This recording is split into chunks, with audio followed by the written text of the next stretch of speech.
Good evening, everybody. It's Ragnarok Ranger from Ragnarok Theory coming at you with another bunker session. That's a Tuesday evening now. I've gone on to working day shifts, so finish like half 2ish, get home for 3ish, train, tea, blah blah blah, and so it's just a bit late at the minute when I'm getting time to record. However, that don't matter. There's plenty of daylight left. It's that time of year, isn't it? Okay, TFR, Training for Ragnarok update. I'm not going to put a date of each week. I'm definitely doing them videos, right? Hopefully this week now I'm going to get all the intros done and stuff and get that like one of the first ones out there and start building it from there. And I'll drop one a week. It's just, it might be on different days. It just depends what training I'm doing each day, because I don't want to break my training up to do something that wasn't on for my program for that day. So it's like I said, I'll probably start with kettlebell training. So when I'm doing kettlebells, that's when I'll film it. That'll be the best way to do it. So I'm thinking. Anyway, that's just a quick update on that for you. I'm not sure if my camera's not an angle or if I'm just sat funny tonight. Okay, I hope you've seen the little short video I put from Wales, or away at Wales last week for a few days. Some nice walking around there by the seaside, as it was. Okay, the next few bunker sessions now, again, I don't know whether this will be 3, whether it be 4, whether it'll be 5 videos. I'm going to try and keep reasonably short and put them into like a series. Okay, so we're going to start off with a working title of The Beginning of the End. Ooh. Okay, I'm not at this point going to go into specific scenarios like, oh, what if there's a war? What if there's this? What if it is that? We're going to keep it kind of scenario free, and we're just going to work on a subtitle there of When the Power Stops. Okay, so let's not go into too heavily thinking about why the power stopped. Okay, it's no secret that we work on the national grid. That's how our lives work. We know that it's very fragile at the moment, and we know that with the amount of power outages we're having at the moment, some people seem to think that they're turning areas off for a while to try and save it. There's all sorts of theories going around about it. The truth is, our grid is so old and out of date, it is not ready for the amount of people in this country or in the British Isles at the moment, and the amount of power that we're needing to generate. And that's including every time someone plugs something in at home, and that's getting more and more in it, and kids are gaming, and yeah. So there's a massive demand for energy. What's not there? They've got those big, gross-looking wind turbine things that I just hate. I just think they're horrible. They absolutely ruin the look of the countryside. For a start. And the thing is, half the time you see it, they're turned off, and they're being paid to turn them off because they're generating that much energy. They can't actually store it. The grid can only take so much of it. Yeah, so that's a nonsense.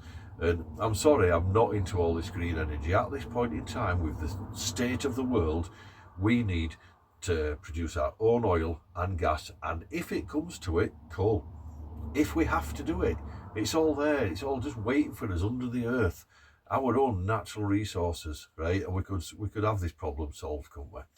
Anyway, they're not gonna, are they? At this point in time, they'll faff about and do everything. When the power stops, the first thing, right? It's like, if something drastic was going to happen, there's a good chance that the government already know it's going to happen. Yeah, it's very unlikely that they get caught out with stuff like this, right? I'm not saying it's impossible, but they probably know, and they're going to be prepared for it, because everything's going up in price. Everything's going up in price, and one of the big things that happens is that money becomes valueless, right? Because we all know that the government can just tell the banks not to give you your money. Right? And when they decide they need to control you, right? That's what they'll do. They'll stop distributing money. They'll put the military guarding the supermarket supply chain, and you'll be given a ration book like in the war, if that was how far the situation got. So all we're going to look at today is just the first 72 hours of something happening. So something's happened, all the power's gone down. Now we're all used to an hour, 2 hours, if you've ever had a power cut, which we've had a few over last years, yeah, 1, 2, maybe 3 hours, right, you were used to. Now after 3 hours you used to get paid for contents of your freezer. Now that's gone up, it's something like 24 hours, because they can't guarantee to fix it anymore in 3 hours. Or maybe they needed to stay down longer than that to say it. You just never know. So 24 hours. Once you've gone beyond, all your food starting defrosting, and all the stuff that's in your fridge starting to rot, and because it's been in the fridge, as soon as that fridge warms up, it's going to be no good in no time at all. You're not going to just be able to eat it all, are you? Right? So people are going to start to panic, because the next thing is, it's like everybody's going to be rushing to the garages, right, to the point where the garage is going to be emptied, or again they're going to be armed police or someone put on there and say, you're not coming in at this point in time, the fuel's on reserve, or whatever, right? And so when's the last time you carried your weekly shopping home in your, yeah, people don't do it. Without the cars, most people might as well just have the legs chopped off, because they don't function without the vehicles. The other thing is, it's like the food would normally last on like this 3-day cycle or whatever, but it's not gonna do, is it? Because it's like the first thing people do now, they run out and panic buy. Toilet roll, everyone needs that, don't they? Of course, right? But they're going to panic buy, so they're going to panic buy straight away. They don't even wait to see what the outcome of something is, right? So it's like that first 24 hours, initially, no one's going to panic. It's just the ball aching. Oh my God, my lights have gone off. Oh, my fridge has gone off like this. Yeah. But when it becomes 6 hours, 7 hours, 8 hours, no street lights are coming on. Yeah. And it's just like, what have you got in your house? Someone might have some candles. You might have a torch, right? Life suddenly changes. So people will probably think, sorry, I might as well go to bed early, keep warm under my covers. That's not a bad plan. You wake up in the morning, at least it's daylight, but your electric's not on, right?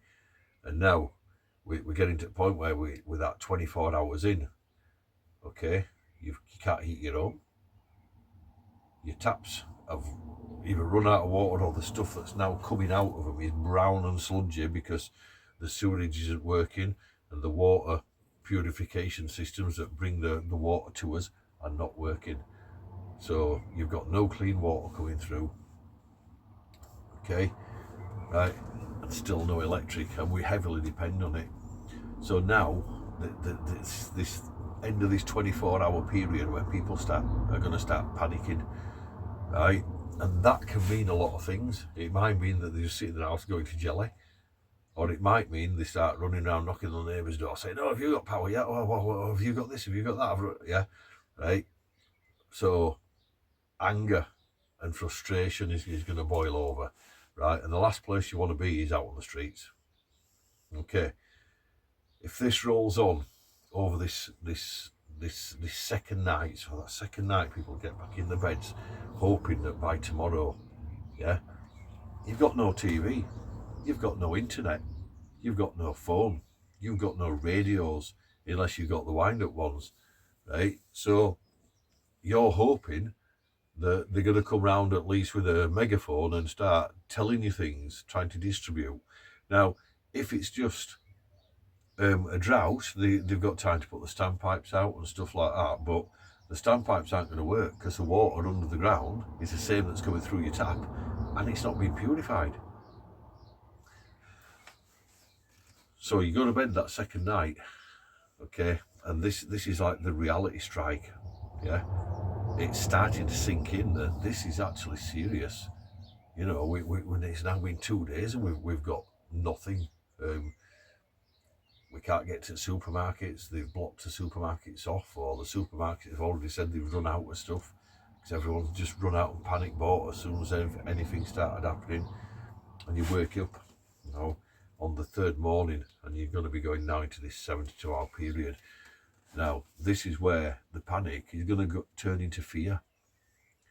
Right? When people are fearful, they do silly things. So this is where people start robbing each other. Yeah, especially if you're in a weakened state, or if people know that you've got supplies that they haven't got. Yeah, and if you're not in a position or willing to defend what you've got, yeah, that can become that's that really critical time. Right? On the next video, we'll go beyond 72 hours and we'll start looking at some possible realities of where life may go. If it's just a grid down that they can solve, but it's going to take a few days, right? There's a light at the end of the tunnel. Well, depending why the power went down, okay. So, for example, when we've seen in tsunamis, or when we've seen countries that have been bombed, it can be months. And we've seen people, haven't we, sat on their house roofs, freezing, just waiting for people on dinghies to bring them food or come and rescue them, and they don't come. Because the reality is there's just not enough people out there rescuing you to get everyone. It becomes really difficult. So this is why we say if you can be kind of prepared for 3 months at least, because it's in a serious situation. What if it's gonna be that long? What if after that 72 hours you've got another nearly still 3 months of that to go?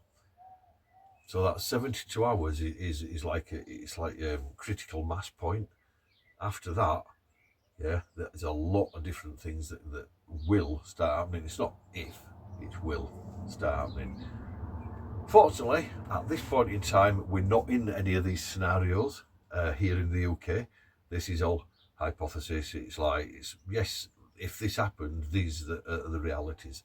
And that's what we're going to look at over the next few weeks, over the next few videos. But for now, I just want you to sit back, enjoy your comforts, and think about that first 72 hours. Because that's the real clincher. That's where people will either know how to thrive or literally go to bits. We don't prepare to survive. We prepare in case we survive. Survival is an instinct. Instinct is everything. Start using it. Take care out there. Stay safe, and I'll see you on the next one.